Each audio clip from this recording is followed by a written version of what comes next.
Hello everyone, সকলোকে পুনৰবাৰ স্বাগতম জনালো। আজি ভিডিঅ'টোত আজি আছে আসাম পুলিচৰ ABUBৰ বাবে পাৰ্ট নম্বৰ 15। ইতিমধ্যে আমাৰ 14 নম্বৰ পাৰ্টলৈকে হৈ গৈছে। সো আজি ভিডিঅ'টোত থাকিব কেইটামান গুৰুত্বপূৰ্ণ জিকে এমচিকিউ, গতিকে ভিডিঅ'টো স্কিপ নকৰিব, লাষ্টলৈকে চাব। সো আজি ভিডিঅ'ৰ ফাৰ্ষ্ট কোৱেশ্চনটো আছে, which one is the first Assamese novel to win the Sahitya Academy Award? কোনখন সাহিত্য অকাডেমি বঁটা লাভ কৰা প্ৰথমখন অসমীয়া উপন্যাস?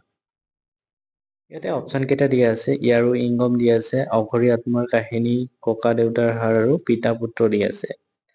ইয়াৰ ভিতৰত কাৰেক্ট অপচনটো হ'ব অপচন এ, ইয়াৰো ইংগম। ইয়াৰো ইংগম হৈছে সাহিত্য অকাডেমি বঁটা লাভ কৰা প্ৰথমখন অসমীয়া উপন্যাস, আৰু এইটো কোনে লিখিছে? এইটো বীৰেন্দ্ৰ কুমাৰ ভট্টাচাৰ্য লিখিছে। ইয়াৰ পিছৰ প্ৰশ্নটো আছে, who is the writer of the poetry book বনফুল? কবিতা পুথি বনফুলৰ লেখক কোন? এইটো প্ৰশ্ন আপোনালোকৰ বাবে ৰখা হৈছে। সকলোৱে কমেন্ট এটা কৰি জনাব কোনটো হ'ব ইয়াৰ কাৰেক্ট অপচন। ইয়াতে অম্বিকাগিৰি ৰায়চৌধুৰী দিয়া আছে, নলিনীৱালা দেৱী দিয়া আছে, যতীন্দ্ৰনাথ দুৱৰা আৰু সৌৰভ কুমাৰ চলিহা। কোনটো কাৰেক্ট হ'ব কমেন্ট কৰি নিশ্চয় জনাব।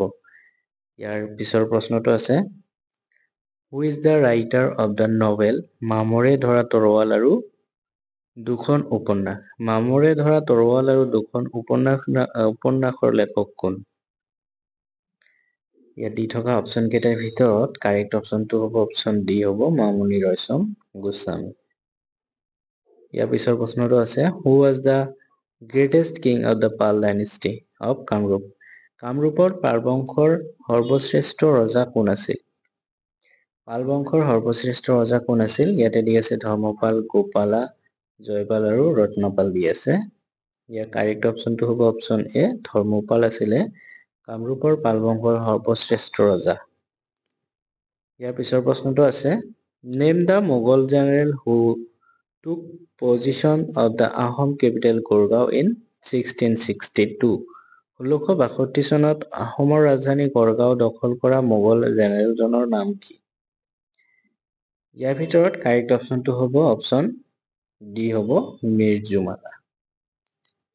ইয়াৰ পিছৰ প্ৰশ্নটো আছে, who was the central figure of the revolt of 1857 in Assam? অসমৰ 1857 চনৰ বিদ্ৰোহৰ কেন্দ্ৰীয় ব্যক্তি কোন আছিল?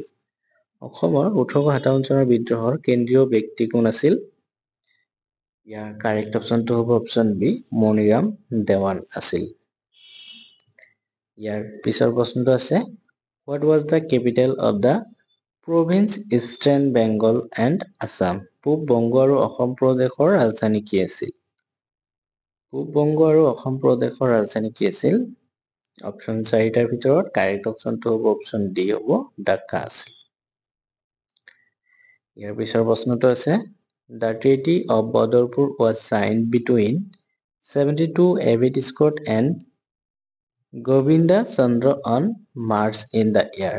কোন চনত মাৰ্চ মাহত 72 জন আগ্ৰহী স্কট আৰু গোবিন্দ চন্দ্ৰৰ মাজত বদৰপুৰ সন্ধি স্বাক্ষৰিত হৈছিল বা স্বাক্ষৰিত হয়? দি থকা অপচন 4টাৰ ভিতৰত কাৰেক্ট অপচনটো হ'ব অপচন ডি, 1824 চনত। ইয়াৰ পিছৰ প্ৰশ্নটো আছে, Cachar was placed under the commissionerate of the Dhaka in which year? of Dhaka in which year?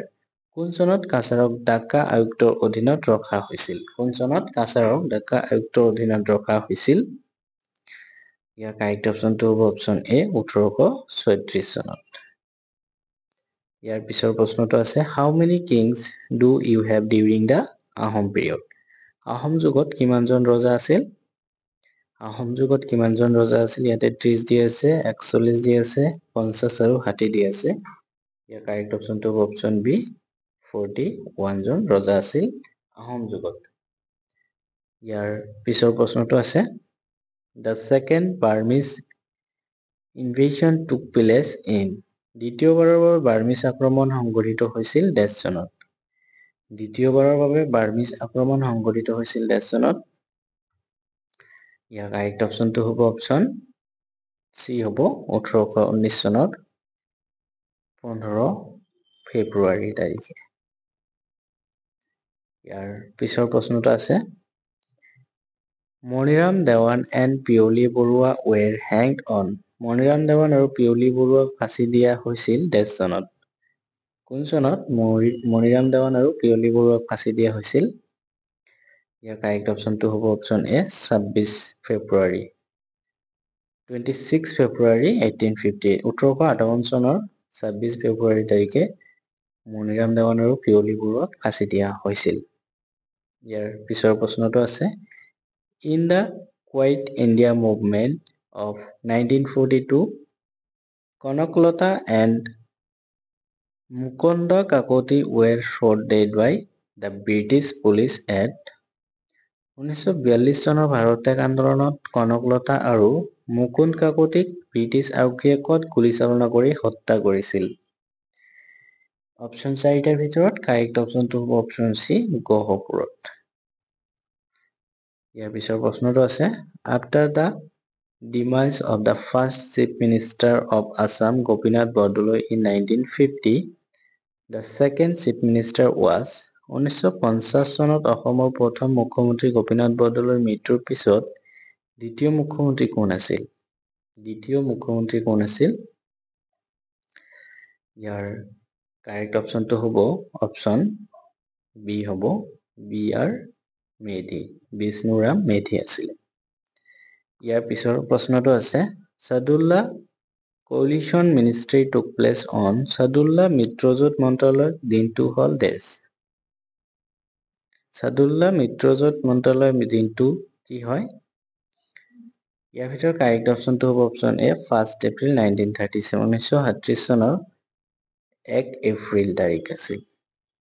ইয়াৰ পিছৰ প্ৰশ্নটো আছে who is the founder of the South East Asia Ramayana research centre. দক্ষিণ পূব এছিয়াৰ ৰামায়ণ গৱেষণা কেন্দ্ৰৰ প্ৰতিষ্ঠাপক কোন? দক্ষিণ পূব এছিয়াৰ ৰামায়ণ গৱেষণা কেন্দ্ৰৰ প্ৰতিষ্ঠাপক কোন? ইয়াৰ ভিতৰত কাৰেক্ট অপশ্যনটো হ'ব অপশ্যন বি হ'ব মামণি ৰয়ছম গোস্বামী। ইয়াৰ পিছৰ প্ৰশ্নটো আছে Durjaya present day north Guwahati was the capital of Durjaya বংশৰ বা বৰ্তমানৰ উত্তৰ গুৱাহাটী ৰাজধানী আছিল। কোন বংশৰ ৰাজধানী আছিল? উত্তৰ গুৱাহাটী। চ' ইয়াৰ কাৰেক্ট অপশ্যনটো হ'ব অপশ্যন এ হ'ব পাল বংশৰ ৰাজধানী আছিলে দুৰ্জয়া বা বৰ্তমানৰ উত্তৰ গুৱাহাটী বুলি জানো। ইয়াৰ পিছৰ প্ৰশ্নটো আছে the Hayagriva Madhava temple of Hajo is located in which hill. হাজোৰ হয়গ্ৰীৱ মাধৱ মন্দিৰ কোনটো পাহাৰত অৱস্থিত? ইয়াৰ ভিতৰত কাৰেক্ট অপশ্যনটো হ'ব অপশ্যন চি হ'ব মণিকোট পাহাৰত অৱস্থিত। ইয়াৰ পিছৰ প্ৰশ্নটো আছে which one city is also' known as tea city of India. কোনখন চহৰক ভাৰতৰ চাহ চহৰ বুলিও জনা যায়? কোনখন চহৰক ভাৰতৰ চাহ চহৰ বুলিও জনা যায়?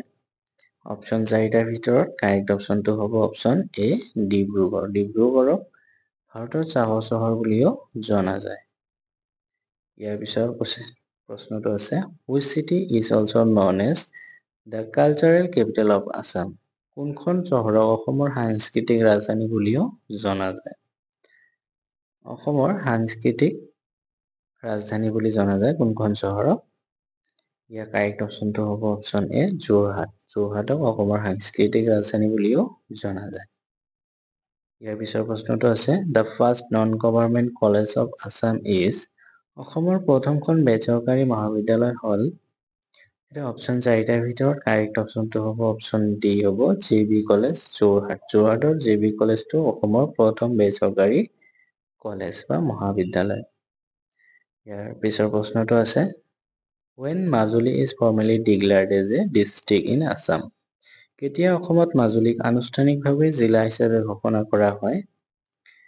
কোন চনত আছিলে? ইয়াৰ কাৰেক্ট অপশ্যনটো হ'ব অপশ্যন এ হ'ব ছেপ্টেম্বৰ মাহৰ 2016 ছেপ্টেম্বৰ মাহত আনুষ্ঠানিকভাৱে জিলা হিচাপে ঘোষণা কৰা হয় মাজুলীক। ইয়াৰ পিছৰ প্ৰশ্নটো আছে which forest is single handedly planted by যাদৱ পায়েং। কোনখন বনাঞ্চল এককভাৱে ৰোপণ কৰিছে যাদৱ পায়েঙে? অপশ্যন 4টাৰ ভিতৰত কাৰেক্ট অপশ্যনটো হ'ব অপশ্যন বি মলাই অৰণ্য বা মলাই ফৰেষ্ট। ইয়াৰ পিছৰ প্ৰশ্নটো আছে In which year Kaziranga was designated a reserve forest for the first time? কোন চনত কাজিৰঙাক প্ৰথমবাৰৰ বাবে সংৰক্ষিত বনাঞ্চল হিচাপে চিহ্নিত কৰা হৈছিল? প্ৰথমবাৰৰ বাবে কোন চনত কাজিৰঙাক সংৰক্ষিত বনাঞ্চল হিচাপে চিহ্নিত কৰা হৈছিল? অপশ্যন 4 ভিতৰত কাৰেক্ট অপশ্যনটো হ'ব অপশ্যন চি 1908 চনত।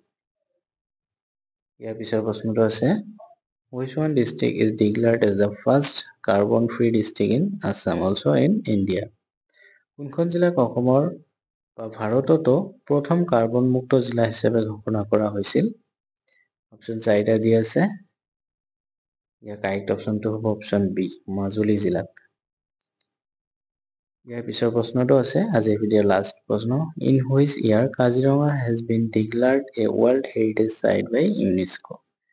কোনটো বছৰত কাজিৰঙাক ইউনেস্কোৰ দ্বাৰা বিশ্ব ঐতিহ্য ক্ষেত্ৰ হিচাপে ঘোষণা কৰা হৈছে? এটা অপশ্যন 4টা দিয়া আছে। ইয়াৰ ভিতৰত কাৰেক্ট অপশ্যনটো কি হ'ব? ইয়াৰ কাৰেক্ট অপশ্যনটো হ'ব অপশ্যন বি 1985 চনত। সো আজিলৈকে মানে ভিডিঅ'টো ভাল পালে লাইক কৰিব, কমেণ্ট কৰিব আৰু সাবস্ক্ৰাইব কৰিবলৈ নাপাহৰিব। আৰু আপুনি যদি আগৰ পাঠকেইটা চোৱা নাই ডিছক্ৰিপশ্যনত দি আছে, তাতে ক্লিক কৰি সকলোবোৰ চাব পাৰিব। সো থেংকছ ফৰ ৱাচিং।